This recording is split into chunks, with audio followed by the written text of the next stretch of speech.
Olá, pessoal! Sejam bem-vindos ao Papo com Peconte, Papo com o Peconte. Sou o Rui Bezerra, sou perito contador aqui do programa Desboletizei.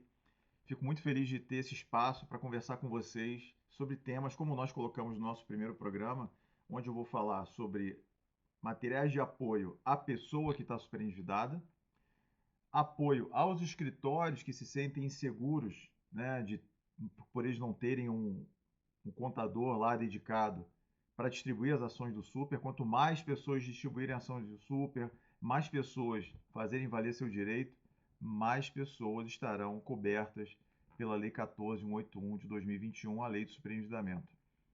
Então, hoje, eu quero ir direto ao assunto, que é trazer para vocês como é parte do trabalho que nós colocamos, agregamos à petição inicial dos nossos clientes. É o famoso plano de pagamento, tal qual previsto na Lei 14.181. E o plano de pagamento, ele nada mais é do que a proposta que o devedor faz para suprir os pagamentos das dívidas que ele contraiu. Mas, se fosse apenas para dizer quanto você vai pagar, não precisaria de um contador fazendo isso. Na verdade, a análise que é feita ela é um pouco mais completa, trazendo não somente o salário da pessoa, mas quanto ela gasta também, qual o comprometimento de renda dela, qual é a participação das suas despesas na sua renda, quanto ele paga de imposto, quanto ele paga dos consignados, empréstimos pessoais, cartões de crédito, os cartões consignados. Então é uma análise muito mais profunda do que simplesmente dizer, eu posso pagar tanto por mês. Então, eu costumo dizer que o plano de pagamento do Desboletizei não é quanto o devedor quer pagar e nem quanto o credor quer receber. É quanto o devedor pode pagar. Tem uma diferença grande aí. Então, quando eu digo que ele pode pagar X ou Y, é porque analisando e confrontando todas essas variáveis, chegamos à conclusão que isso é a possibilidade dele. Então, indo direto aqui na nossa apresentação, deixa eu colocar aqui para vocês a nossa apresentação de hoje. Só um minutinho, né? Tem uma brincadeira, né? Só um minutinho, Titi está trabalhando. Então, hoje eu trago para vocês o nosso plano de pagamento. Esse plano de pagamento ele foi desenvolvido por mim, com o apoio da doutora Daniele Nunes, que é a fundadora do programa Desboletizei. E ele hoje é um plano de pagamento que é consolidado, ou seja, nós temos algumas vitórias, algumas decisões que trouxeram como referência o plano de pagamentos do Desboletizei. E o plano de pagamentos, esse vídeo de hoje, para os escritórios de advocacia que querem atuar na lei do super, gente, isso aqui é ouro puro, tá? Porque nós temos isso anexado às ações, mas esse conteúdo que eu vou te passar aqui é um conteúdo que é ouro. Fazendo dessa forma aqui, fazendo esse estudo, e aí você pode depois entrar em contato, coloca aqui embaixo o que você queria saber a mais, algum detalhe a mais, entre em contato conosco. Fazendo dessa forma, você tem pelo menos algo robusto para apresentar na sua ação. Então vamos lá. O plano de pagamento ele começa com a renda. Eu tenho que demonstrar quanto essa pessoa ganha, né? Nesse caso aqui, ele tem um salário bruto. Essa pessoa tem um salário bruto de 6.996,53 médio. Ou seja, é um estado onde tem uma série de lançamentos, então é um contra-cheque que é muito grande. Então aqui a gente transcreve o contra-cheque todo. Ele tem lá os descontos, imposto de renda, a parte dos empréstimos consignados. Esse aqui, por exemplo, tem muitos empréstimos consignados. Tem as associações que ele paga. Então você tem uma série de descontos, inclusive dos consignados. A gente faz uma segregação ao final de quanto ele paga de empréstimos consignados quanto ele paga de cartões consignados. Essa é a primeira parte da análise, né? Então, aqui eu já separo um pedacinho para mostrar para a pessoa, para o juiz, que ele dali ele paga tanto de consignados e tanto de cartões consignados. A segunda etapa da análise é analisar dentro da legislação própria daquele estado, município, ou se for um ente federal, qual é o comprometimento à luz da lei própria daquele estado ou ente federativo. Então, nesse caso, a lei estadual diz que o decreto limita a 30% em folha de pagamento. Só que não é 30% por empréstimo, é 30% pelo endividamento total em consignados. Ou seja, existe nesse caso específico, em outros, existe um sistema onde essa margem vai sendo computada e atualizada conforme a pessoa vai pegando empréstimos. Chega uma hora que a pessoa não pode mais pegar empréstimo porque estourou o teto. Então eu mostro isso e nesse caso aqui, esse cliente especificamente, nós temos a lei que é 30% e ele tem um total de 40,16 de comprometimento de renda. Ou seja, 10 pontos percentuais acima da lei específica do Estado. E a gente segue. Agora eu vou fazer algo que é análise do comprometimento da renda dele. Eu preciso mostrar o nível de comprometimento da renda da pessoa com pagamento de parcelas de empréstimo. Não há como eu dizer assim, ele ganha tanto. A gente tem clientes aqui que ganham 40 mil reais e estão super endividados. Eu não vou falar da renda e do comprometimento de renda dele? Quanto mais a pessoa ganha, mais os bancos colocam limite para ele. Dão mais dinheiro, mais dinheiro, mais dinheiro. É insano, chega a ser covardia. O poder de fogo dos bancos em jogarem dinheiro no mercado para as pessoas tomarem crédito. Né? E aí, aqui nós temos que ele tem 54% do salário líquido dele sem os empréstimos é comprometido para o pagamento de empréstimos. 54,67%. Olha o nível de endividamento dessa pessoa. Porque aqui a gente já considera não somente os consignados. Você lembra que os consignados é um 40 e alguma coisa. Aqui considera também, nesse caso ele tem um empréstimo baixo sem consignação de salário, que são os empréstimos pessoais. Então você vê que ele tem um nível alto de comprometimento de renda. Passando adiante, a gente analisa algo que ninguém analisa, que os bancos não analisam, que é a despesa mensal da parte autora. Nesse caso, ele tem aquele salário que nós já mostramos, e ele tem despesa de 4.369. Precisamos falar da despesa. Como é que você dá dinheiro para alguém sem saber quanto ele gasta? Onde é que a gente está? Onde é que os bancos estão com a cabeça em não ter um sistema único, onde a pessoa abastece lá as despesas dele e o banco dá dinheiro conforme o comprometimento de renda dele com pagamentos de outros empréstimos e também com as despesas dele, porque as pessoas ficam apertadas. Então, nesse caso aqui, essa pessoa paga supermercado, paga o aluguel, paga a taxa condominial. A gente faz essa análise toda. E isso é muito importante, gente. Advogados, olha só, advogados que estão aqui assistindo esse vídeo. Mostrar as despesas da pessoa é muito importante para buscar a gratuidade de justiça. É muito importante. Vocês precisam, na hora que vocês forem redigir a peça de vocês, apresentarem quanto ele tem de despesa. Porque senão, o juízo, né, sem esse conhecimento, vai olhar lá, ele ganha 8 mil. Então ele pode pagar 20% de empréstimo, 30%, 40%. Não, nós precisamos mostrar também o nível de comprometimento da despesa dele. E aí eu faço abaixo e vocês veem que o salário líquido dele, livre de parcelas de empréstimo, é quase totalmente tomado pelas despesas dele. O que significa isso? Significa que ele vai continuar pegando novos empréstimos para continuar vivendo. Ele já não vive com o salário dele, porque o salário dele é para pagar empréstimo. Então o que ele vive? Ele vive com o pouco que sobra do salário dele e ele vai pegando mais dinheiro, pegando cheque especial, vivendo dessa forma, pegando mais dinheiro, cobrindo os buracos que vão ficando, para que ele possa sobreviver. Afinal de contas, se você chega no final do mês, você trabalha o mês todo, ou você é pensionista, alguma coisa assim, e não tem um tostão para comprar comida para sua família, como é que você pensa? Como é que você fica no final do mês? Você já vai logo no banco, ó, preciso de dinheiro. Então amanhã, na quinta-feira, dia 30, na nossa sessão de mentalidade, nós vamos ter a presença da Flávia Boixá.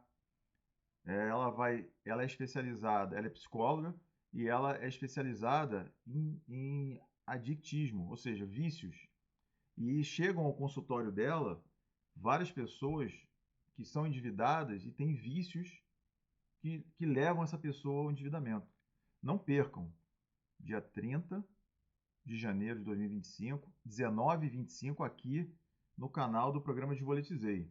Tá? Coloca logo um sininho para você ser avisado disso. Mas dando continuidade, a próxima etapa a gente tem que analisar o comprometimento global dele. Ele precisa saber, né, o juiz precisa saber que esse devedor tem um comprometimento de renda que impossibilita ele pagar de maneira, digamos, confortável essa dívida.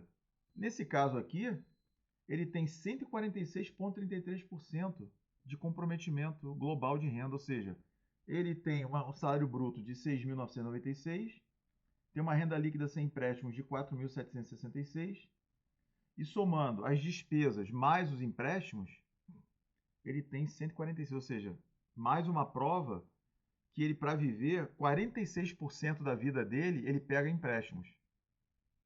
Olha que número interessante. São as análises que nós fazemos aqui que provam que o que está sendo julgado aí no decreto do mínimo essencial não tem sentido, não tem como você botar uma pessoa para viver com R$ 600. Cada pessoa tem uma forma de viver. Quanto mais você ganha, isso é pirâmide de Maslow. Quanto mais você ganha, mais você tem necessidade de dar conforto à tua família, de ter conforto, de comer melhor, de morar melhor. Faz parte da natureza humana. Senão, gente, as pessoas nunca brigariam por salários mais altos. Paga R$ 1.000 para todo mundo, tá ok, legal. Fica a dica de hoje, dá uma pesquisada, pirâmide de Maslow, e você vai ver que tem muito a ver com o que a gente está falando do superendividamento. E aí, aqui tem a chave. Aqui tem a chave. Eu criei um conceito chamado margem líquida livre para negociação. Esse conceito é o que mostra quanto de fato essa pessoa poderia ter de parcela mensal de empréstimo.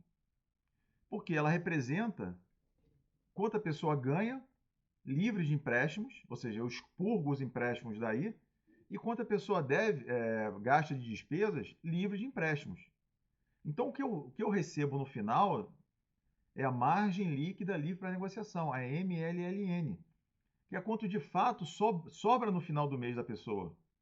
Com essa grana, ela vai fazer poupança, ou ela vai contratar empréstimo, ou ela vai gastar com lazer, aumentar alguma coisa de lazer. Só que o que acontece aqui é que às vezes, e é o caso desse exemplo aqui, a diferença entre quanto a pessoa ganha, renda líquida sem empréstimos, e a despesa livre sem empréstimos é R$ 397. Ela só poderia ter uma parcela de R$ 397. Né? E aí, considerando que ela poderia ter um nível de comprometimento de renda de 30%, por exemplo, né? Ela não poderia ter uma dívida do que ela tem hoje. Ela nunca poderia pagar o que ela paga. Que a gente colocou aqui, ela paga 2.606. Ela paga quase 10 vezes o que ela poderia pagar. Então, gente, e aqui eu faço um detalhamento da dívida por credor, né? No caso aqui, Banco Santander e tudo mais. E aí eu proponho o plano de pagamento. O nosso plano de pagamento, ele não é, como eu falei no início, ele não é quanto a pessoa quer pagar e nem quanto o banco quer receber. Porque nós adotamos o princípio que o sistema bancário tem responsabilidade compartilhada no endividamento da pessoa. Não estou tirando a culpa da pessoa. Ela, de fato, ela pegou aquela grana e ela precisa pagar. Mas na hora que ela pega a grana, ela não poderia pegar aquele montante.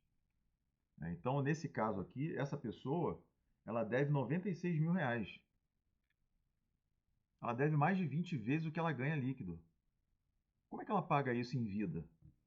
Não paga. Não paga. Então, se ela suceder e não tiver um seguro prestamista, isso vai para os sucessores dela, filhos, mulher, esposo. Vejam a seriedade da coisa. Então, nosso plano de pagamento, ele também chama a responsabilidade dos bancos. Ó, ok, você está brigando aqui para não dar o desconto, mas você deu dinheiro demais. E aí a gente faz o finalmente aqui, né, conforme a lei e coisas desse tipo que a gente traz como referência para o cliente. Então, pessoal, o que nós temos hoje é isso para ajudar os advogados, gente, para apoiar advogado. Nós somos um escritório que está comprometido e a doutora Daniele Nunes está posicionada pela mudança da cultura da dívida para a cultura da adimplência. Mas o sistema bancário brasileiro ele precisa se conscientizar que existem várias métricas de limitação de empréstimo para as pessoas. E essas métricas têm que ser utilizadas. Você não pode simplesmente olhar o contra-cheque da pessoa, comparar com os outros os outros bancos que já têm dinheiro emprestado e colocar e dar mais dinheiro, de forma que uma pessoa esteja devendo 40 vezes o que ela ganha. É uma dívida impagável. Impagável. Impagável. Matematicamente falando, considerando juros e tudo mais, é uma dívida impagável em vida. Então, nós queremos aqui no programa de Boletizei, no nosso escritório, Daniele Nunes, conscientizar não somente os devedores e credores, mas também os escritórios de advocacia que pensam em abrir essa área do superendividamento nos seus escritórios. O trabalho aqui do escritório, do programa de Boletizei, é um trabalho vencedor. Mas por que um trabalho vencedor? Porque nós aliamos competência técnica do escritório o cuidado com a pessoa, a acolhida da pessoa. Então, o programa, por ser o nome programa, ele é muito conectado com a lei do super, na questão do tratamento pela ação judicial, tá?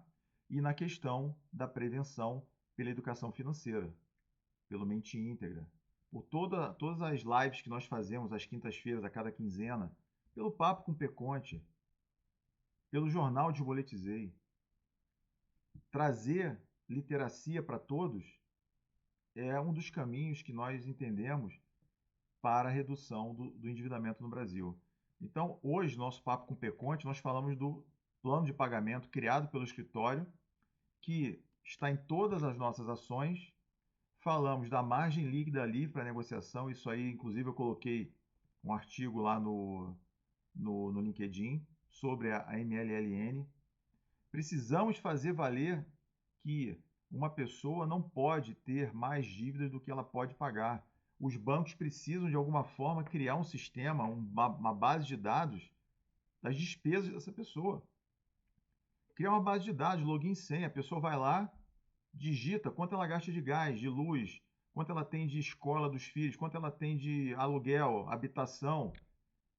Para o banco isso é mole, mas não faz. Então, gente, o Papo do Peconte de hoje falou sobre o plano de pagamento, sobre a nossa disponibilidade em ajudar outros escritórios que, tal qual como o nosso escritório, querem começar a distribuir ações do super, mas não sabem ainda como, têm medo porque eles não trabalham, não tem um contador trabalhando com eles. E conscientizar as pessoas da importância de ter literacia, de entender o que é o superendividamento, entender como funcionam a sua rotina de dívidas. A planilha Excel, as tabelas e tal, funcionam muito bem no primeiro dia antes de você pegar a sua dívida. Mas orçamentos, aquelas, né, os magos da administração financeira doméstica que existe na web. Preencha essa planilha aqui que você tal, mas a cabeça, gente. As mãos até preenchem a planilha, mas quem quem traz os dados para a planilha, quem faz você sentar na frente do computador para preencher a planilha e acompanhar, é a sua mente. Então, se ela não estiver preparada, não adianta nada. Fico por aqui. Um grande abraço a todos. Quarta-feira tem mais. Você não é as suas dívidas. Nós juntos somos mais fortes. Um grande abraço. Curtam as redes sociais do programa de Boletizei, Instagram, TikTok. Vai lá no meu LinkedIn, Rui Bezerra. Vamos lá, gente. Tem várias informações. Vamos viver. Tchau.